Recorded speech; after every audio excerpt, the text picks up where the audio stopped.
foremost, before I begin, I want to say call hello, Yahweh, Ba'Hashem Yahweh Shai, Ba'Hashem, Racha HaKodash. Double honors go out to the apostles, elders, great millstone, who rule and teach well. Shalom, wa barakim to you brothers and sisters out there. Alright, this is the brother Malachi from the Great Millstone Nashville camp. And Lord willing that this lesson is edifying to the hopeful elect. Alright, and Babusha, excuse the AI robot, you know, if you end up hearing that in the background talking. But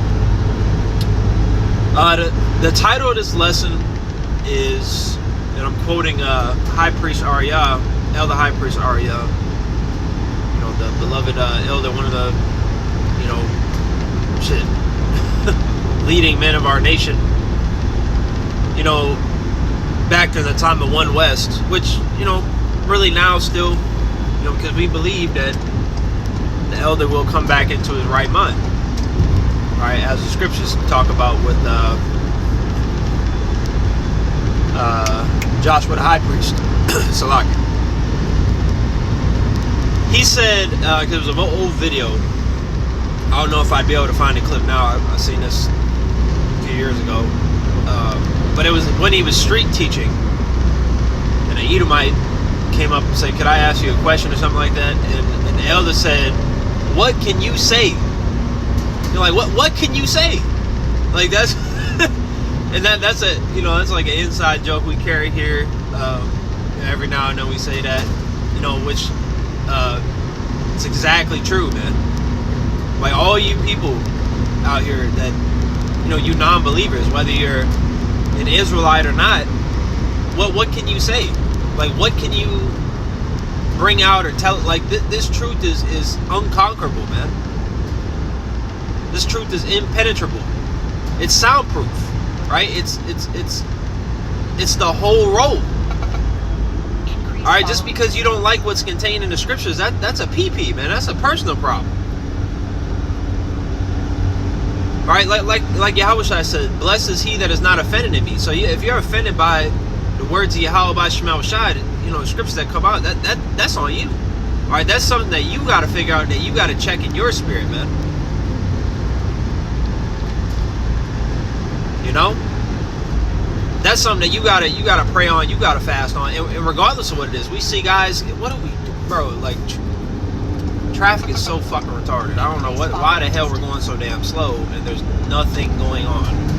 People just their brains stop working. But that made me lose my train of thought. Let me just go ahead and get this word. This is the word etymology of the word gainsay, because as the scriptures say, you cannot gainsay nor resist.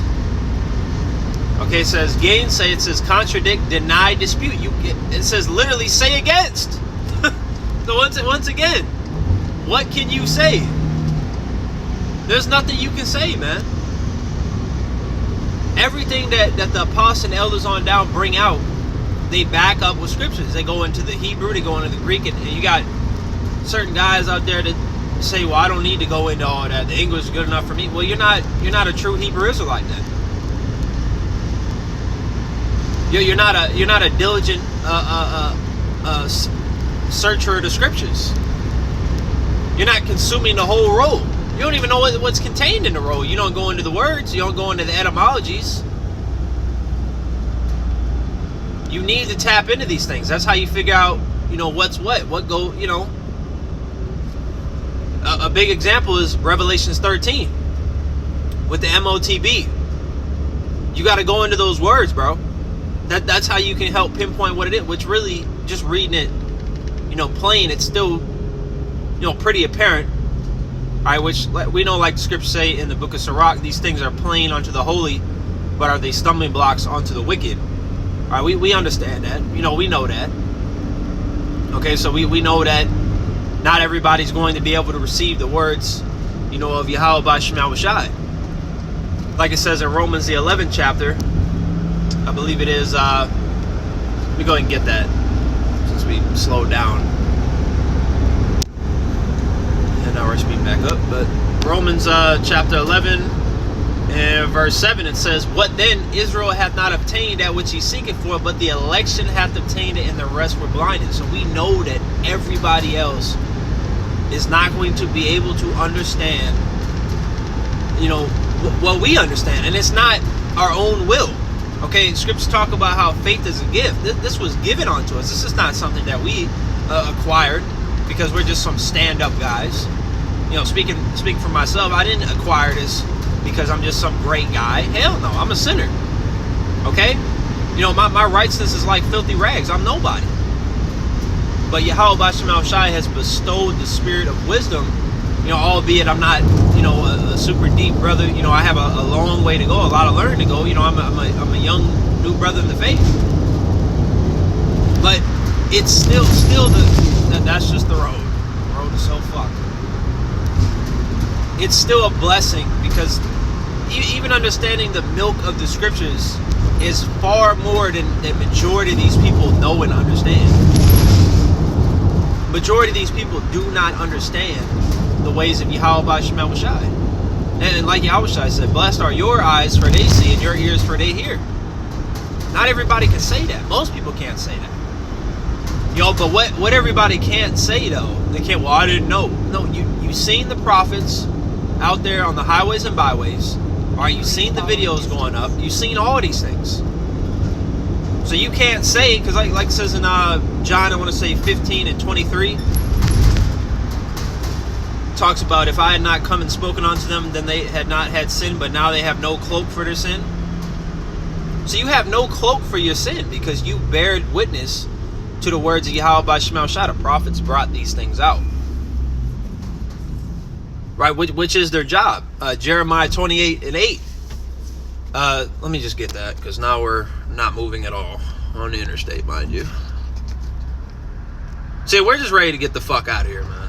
In all aspects, every day the Lord reminds us in various different aspects that we need to get the fuck out of here, and we're tired of this shit, man.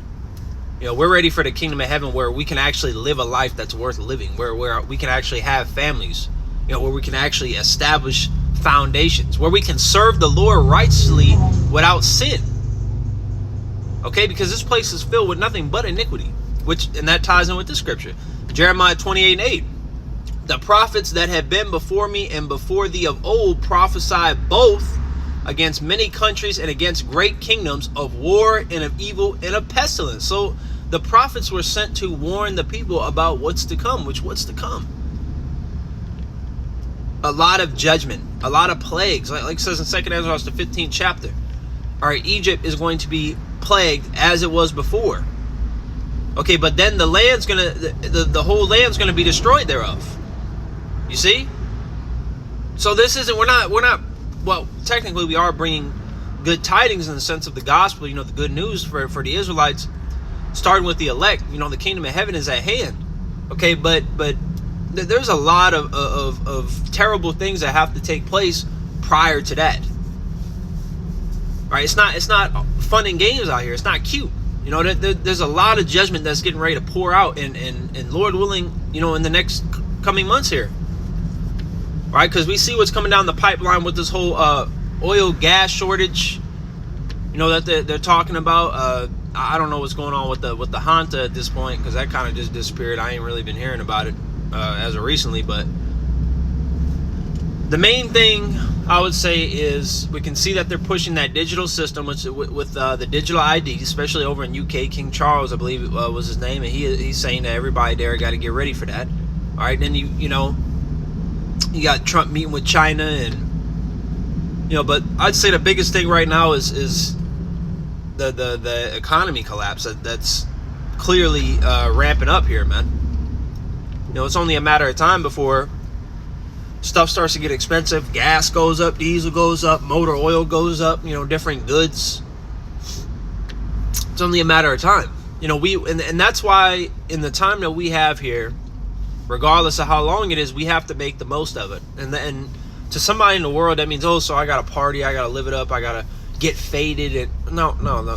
Making the most of it, because that ties in with, what is that, Wisdom of Solomon 2. They say our life is short and tedious. Nah, man, that ain't the spirit that we're supposed to be. And we're supposed, like Scripture say in, I want to say Ecclesiastes 7, the righteous are in the house of mourning. All right, we're in the house of mourning here, bro. We're not supposed to be. Which that doesn't mean Jake don't smile and laugh and have a good time, but our main, mental state is focused. Our main mind frame, rather. Well, that's the same thing. It's being focused on the prophecies of Yahweh Shemel Shai. All right, being focused on. Well, shit. Tie that to what is that? Sirach 39:1. Let me go ahead and get that. So I kind of went away from the topic, but it is what it is, man. As long as it's edifying. Lord willing, it is. Sirach 39 and verse 1. It says, "But he that giveth his mind to the law of the Most High, and is occupied in the meditation thereof, will seek out the wisdom of all the ancient, and be occupied in prophecy." So that's what the mental state, that's what the mind frame of a potential member of the elect is. Focusing on the prophecies, focusing on what really matters, not getting, like Scripture say, I want to say 2 Timothy, no man that warreth entangleth himself with the affairs of his life. We're not supposed to get all wrapped up and tangled in society and what it has to offer here, man, because all this stuff is vanity and it's but for a moment. All this stuff is you're gonna blink one day and it's all gonna change. It's all gonna be gone. Your house, your job, your car, so families even.